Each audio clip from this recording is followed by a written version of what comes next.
baik, selamat pagi Sobat Otomotif. Baik, untuk di kali ini kami akan mencoba membuat video pembelajaran terkait dengan sistem pendinginan yang ada di engine stand ini. Ya, kebetulan di sini ada engine stand diesel. Nah, berikutnya yang perlu diketahui ataupun tujuan dari pembelajaran ini adalah kami program studi teknologi otomotif mampu menjelaskan komponen dan fungsi dari masing-masing bagian yang ada di sistem pendinginan.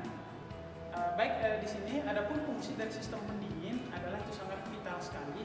Pertama adalah untuk mempercepat tercapainya suhu kerja mesin. Itu yang pertama. Terus yang kedua untuk mempertahankan suhu kerja mesin biar tetap tercapai. Ya, biar tetap di kondisi jangan sampai kelebihan panas.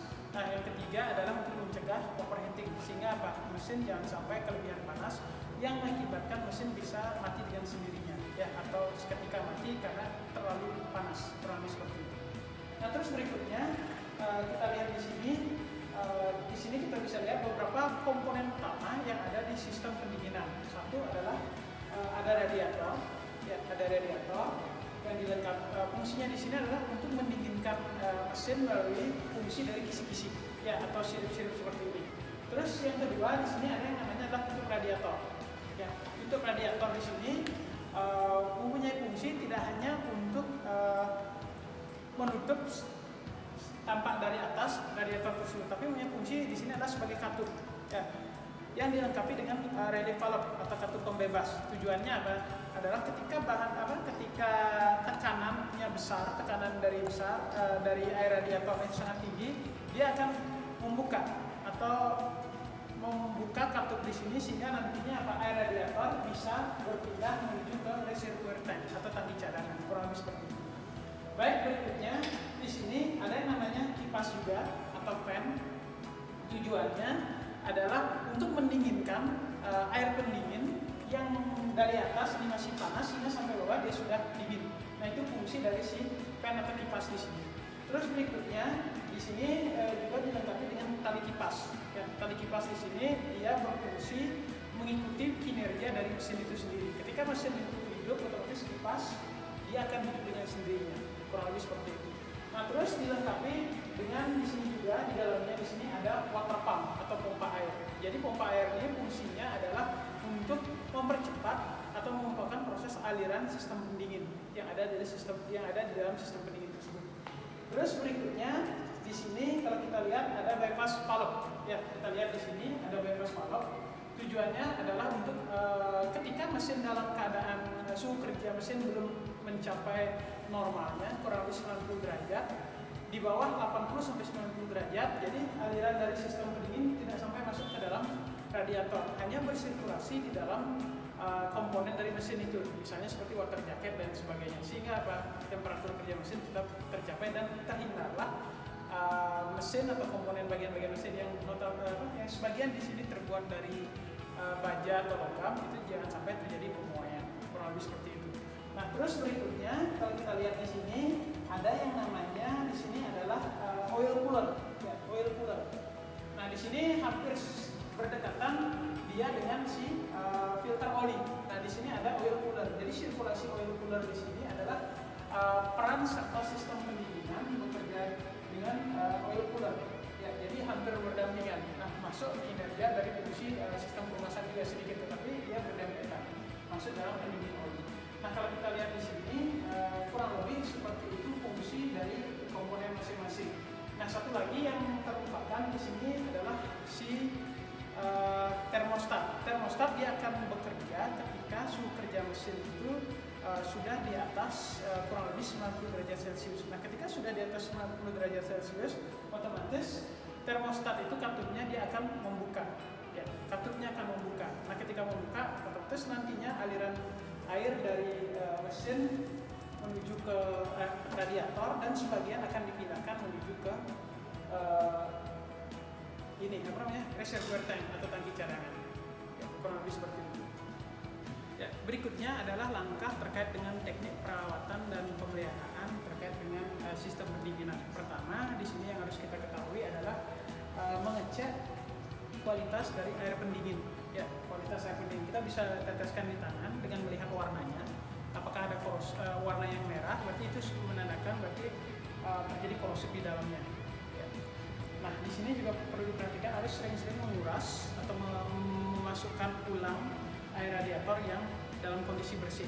Berarti kalau masih merah seperti ini, berarti ada kemungkinan dalamnya sudah korosif atau sangat kotor sekali.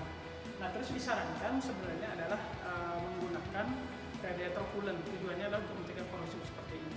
Nah, terus berikutnya jangan hanya mengecek satu air saja yang ada dalam air radiator, tapi penting mengecek yang ada di radiator atau pompa tangki cadangan atau reservoir tank. Itu perlu juga dicek. Tujuannya adalah untuk mengecek volumenya tetap ada, yaitu dengan melihat batas atas dan batas bawah.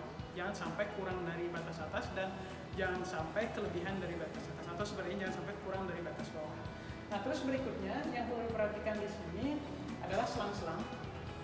Ya, selang-selang di sini kebetulan ada selang berupa karet di sini dan ada dua, upper hose dan lower hose yang ada di bawah. Nah, itu mempunyai peran yang sangat penting, yaitu adalah sebagai sirkuit atau lintasan dari air pendingin dalam kondisi yang sudah dingin ataupun dalam kondisi yang masih panas, kurang lebih seperti itu. Nah, terus berikutnya di sini ada yang perlu dicek di sini berikutnya adalah kekencangan dari tali kipas. Ya, kebetulan dari sini kelihatan ya kekencangan dari tali kipas. Nah, fungsi dari kekencangan tali kipas juga harus diperhatikan. Biasanya menggunakan alat tension bar.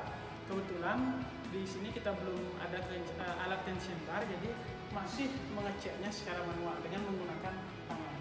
Nah, dirasa masih cukup kencang. Kalau emang belum kurang terlalu kencang, bisa dilepas atau dikendorkan baut pengikat di sini sehingga nanti bisa lebih kencang, kurang lebih seperti itu. Nah, terus berikutnya kalau emang udah rusak sekali tali kipas tersebut, boleh kita ganti dengan yang lebih bagus sehingga jangan sampai putus di tengah jalan. Itu akan mengganggu kinerja kita sebagai dalam berkendara. Terus berikutnya terkait dengan sistem pendingin, perawatan yang penting sekali dan perlu dilaksanakan adalah kita harus bisa mengecek dari tekanan dari sistem pendingin di sini, apakah terjadi kebocoran atau tidak. Nah, di sini ada peralatan bantu, di sini namanya radiator cup tester. Ya, kurang lebih radiator cup tester ini di sini menggunakan pompa tangan. Ya, pompa tangan. Kita nanti tekan. Di sini ada penunjukan dia berapa bar, ya, kurang lebih seperti ini akan diketahui nanti kurang lebihnya. Kita coba langsung menggunakan praktek nanti. Nah, terus yang perlu diingat di sini adalah di sini bisa kita lihat terkait dengan angka yang tertuang di tutup radiator, dan biasanya kita tulis 0,9, berarti tekanannya di sini kurang lebih sebesar 0,9 kg per cm persegi, kurang lebih seperti itu. Nah, setelah itu sudah selesai, ini yang perlu kita perhatikan 0,9-nya karena tiap kendaraan itu mempunyai angka yang tertuang di tutup radiator itu berbeda-beda. Nah, terus berikutnya setelah itu kita akan coba pasang di tutup radiatornya.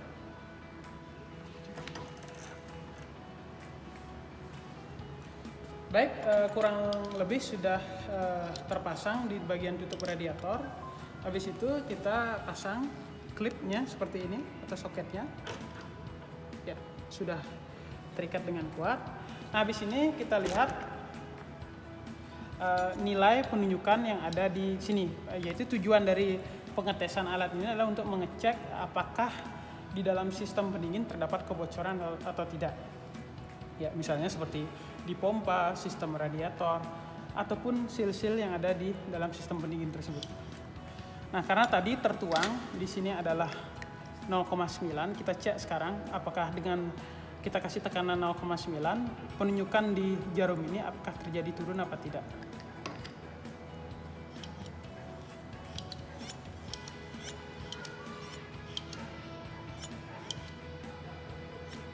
Ya, kurang lebih sudah ada di jarum 0,9. Nah, ketika kita tunggu dulu perlahan-lahan apakah terjadi penurunan di jarum penunjukan tersebut atau tidak. Nah, ketika tidak terjadi penurunan berarti sistem pendingin tidak mengalami kebocoran. Kurang lebih seperti itu tindakan atau cara pengetesannya.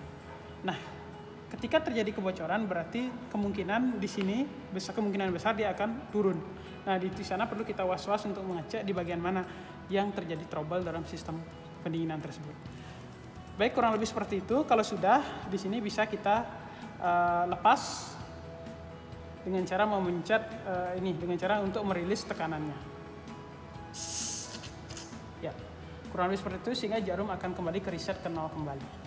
Baik, setelah itu habis ini kita bisa lepas. Ya, kurang lebih seperti ini. Baik, kalau sudah kita lepaskan kembali dan kita pasang kembali tutup radiator. Artinya dari sana kita bisa mengetahui dan mengecek bahwa sistem pendinginan bekerja dengan normal. Kurang lebih seperti itu. Baik, demikianlah terkait dengan sistem pendinginan, yaitu di mana kita sudah menjelaskan fungsi dan komponen dari sistem pendinginan. Terus berikutnya adalah simulasi terkait dengan sistem aliran dari sistem pendingin tersebut, dan yang tidak kalah penting adalah terkait dengan teknik perawatan dari sistem pendingin tersebut. Baik, semoga video pembelajaran ini bermanfaat dan saya mohon masukan dan sarannya sehingga video pembelajaran ini bisa berkembang di masa yang akan datang. Baik, terima kasih.